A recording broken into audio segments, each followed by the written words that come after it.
Eh bien, parlons-en. Une fois posé ce décor, professeur, après de vives critiques, la revue scientifique The Lancet a corrigé l'étude sur l'hydroxychloroquine. Les auteurs ont reconnu une erreur dans les données, mais pas sur les conclusions, conduisant, selon eux, à la dangerosité de la molécule.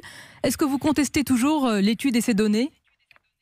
Non, mais cette étude est une farce et c'est notamment, nous on voit ça, on appelle ça la goutte d'eau qui fait déborder le vase parce qu'elle survient à la suite d'autres publications qui étaient totalement douteuses et totalement à charge contre le traitement par hydroxychloroquine avec ou sans azithromycine d'ailleurs, l'antibiotique. Au mois de mai, le British Medical Journal avait demandé à des auteurs chinois de supprimer tout ce qui était favorable à l'hydroxychloroquine.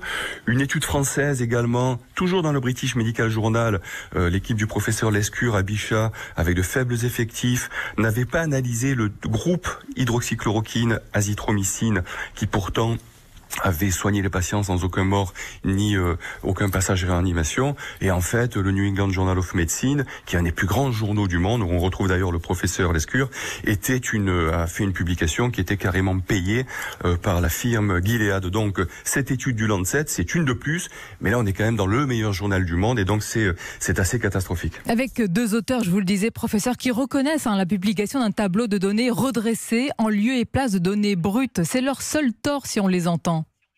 Non, je crois pas. Enfin, après, il faut regarder cette étude, qui est d'ailleurs écrite par un chirurgien cardiaque. C'est une analyse de big data. Donc, le premier auteur est un chirurgien, le deuxième auteur est un directeur de société d'analyse de big data. Alors, il faudra vérifier ça, mais là, on est dans la farce totale, dont la directrice serait, on va dire, une actrice spécialisée. Vous vérifierez cela, cette information qui vient des États-Unis. Mais là, on rêve. En pratique, sur cet article, qui peut être attractif, parce que 6 continents, des centaines d'hôpitaux, près de 100 000 patients. En pratique, il y a aucune donnée sur les hôpitaux, les médecins, le recueil de données. On ne sait pas comment les dossiers ont été sélectionnés. C'est ce qu'il faut dire. C'est ce qui vous fait dire, professeur Parola, pour reprendre le terme utilisé par le professeur Raoult, qu'elle est entre guillemets foireuse. Non mais c'est une farce, mais ça saute aux yeux, il n'y a aucune information, des statistiques fantaisistes, il y a des choses impossibles, on compare des groupes qui ne sont pas comparables. Les Australiens se sont manifestés les premiers, il y avait plus de morts en Australie dans 5 hôpitaux dans cette étude que dans toute l'Australie.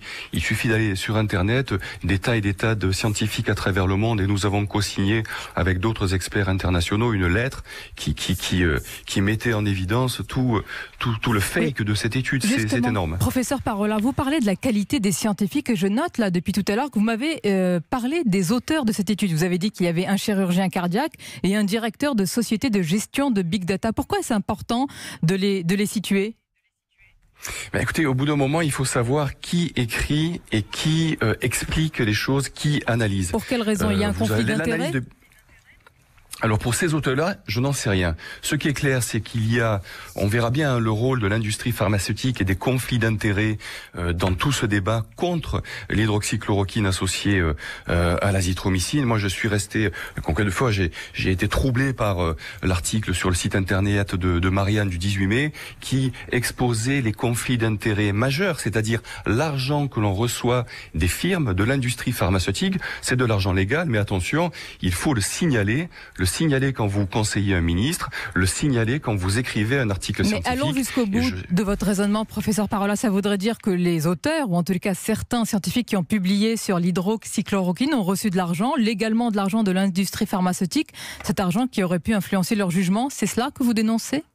C'est légal, attention, je le dénonce pas, c'est légal. Les médecins, d'ailleurs pas que les médecins, ont le droit de recevoir de l'argent de l'industrie pharmaceutique. Mais ils doivent le déclarer, doivent le déclarer à la population quand ils vont appartenir à un conseil scientifique, quand ils vont conseiller un ministre, parce que cela peut influencer leur choix et leurs décisions de façon consciente ou inconsciente. Je ne parle pas de malhonnêteté, simplement quand on reçoit de l'argent, il faut le dire. Mais en disant cela, il y a une tâche quelque part sur ces auteurs en évoquant ce traçage d'argent. Est-ce que vous n'êtes pas en train d'employer, professeur Parola, le même procédé que les détracteurs du professeur Raoult, à savoir décrédibiliser l'auteur, la personne, la source qui émet une étude ou un protocole ?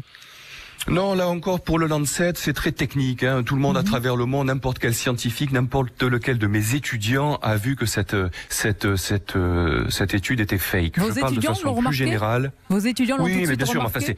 non, mais c'est évident. Les groupes sont pas comparables. On nous raconte qu'il y a autant de fumeurs en Europe qu'en Afrique et qu'en Asie.